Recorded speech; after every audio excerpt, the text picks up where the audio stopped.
بسم الله الرحمن الرحیم. السلام علیکم و رحمت الله و برکاته. شنونده های ارجمند، وقتتان بخیر. به خبرهای این ساعت از رادیو حریت خوش آمدید. در نخست سرخط مهمترین خبرها: تأکید ژاپن به حمایت از افغانستان. سفیر ژاپن در افغانستان گفته است که کشورش به کمک‌های خود با مردم افغانستان ادامه خواهد داد.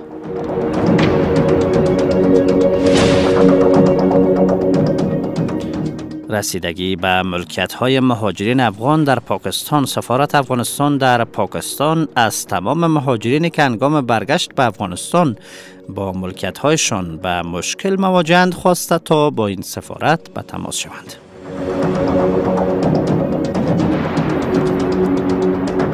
ادامه تثبیت زمین‌های دولتی در کشور. وزارت عدلیه می‌گوید که حدود 352 جریب زمین در شهرک ملاحظت در ولسوالی پغمان ولایت کابل دولتی تثبیت شده است.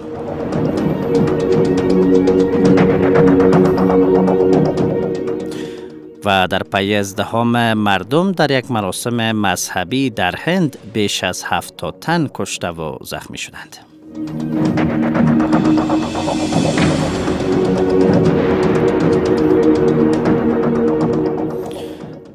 باز هم خوش آمدید. رحیمی هستم با مشروع خبرهای این ساعت. تاکویوشی کورومایو، سفیر ژاپن در افغانستان، از یک مرکز درمان سوء تغذیه در کابل دیدار کرده است. او هنگام این دیدار گفته است که کشورش به حمایت از خانواده‌های افغان متحد است و به کمک‌های خود با مردم افغانستان ادامه خواهد داد. برنامه جهانی غذا نیز گفته که دولت ژاپن اخیراً $7 میلیون به این نهاد کمک کرده و این نهاد توانسته به آن برای 30,000 خانواده کمک غذایی اضطراری و برای 30,000 شاگرد مکاتب میان وعده غذایی برساند و همچنان 60,000 مادر و کودک مبتلا به سوء تغذیه را درمان کند. گفتنی است که پیش از این نیز ژاپن از کمک با مردم افغانستان اطمینان داده بود.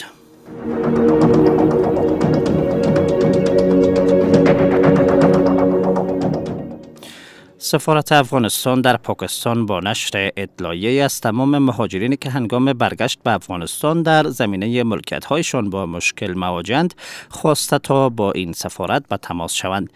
در اطلاعیه سفارت امارت اسلامی در پاکستان آمده که مشکلات مهاجرین با حکومت پاکستان در میان گذاشته شده و به آن رسیدگی خواهد شد. سفارت افغانستان در حال از رسیدگی به مشکلات ملکیت‌های افغان در پاکستان خبر می‌دهد که پیش از این مهاجرین افغان بارها از این بابت ابراز نگرانی کرده و از امارت اسلامی خواسته بودند تا به آن رسیدگی کند.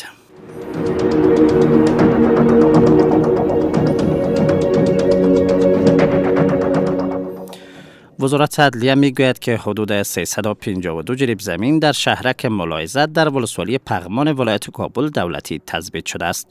در خبرنامه این وزارت آمده است که این اقدام پس از بررسی اسناد و مدارک بیش از 443 جریب زمین توسط محکمه اختصاصی زون مرکزی صورت گرفته که تنها 91 جریب زمین این شهرک شخصی تثبیت شده است. زمین این شهرک در ولسوالی پغمان ولایت کابل از سوی ملاحظت از زورمندان اداره پیشین غصب و برای مردم توزیع شده است. زمین‌های شهرک ملاحظت در حال دولتی تثبیت شده که پیش از این وزارت عدلیه از شهرک خالد در مزار شریف که از سوی عطا محمد نور و شهرک داود خان در کابل که از سوی سیاف توزیع شده بود را نیز دولتی تثبیت کرده بود.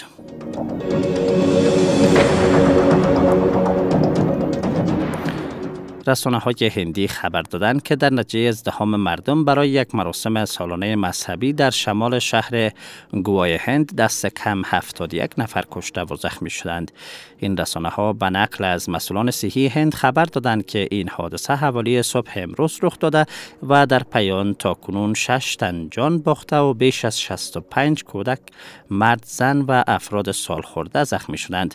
گفته می شود که سالانه هزاران نفر برای یک مراسم مذهبی در یک معبد در شمال شهر گوای هند جمع می شوند که همه ساله حوادث مشابهی را در پی می داشته باشند.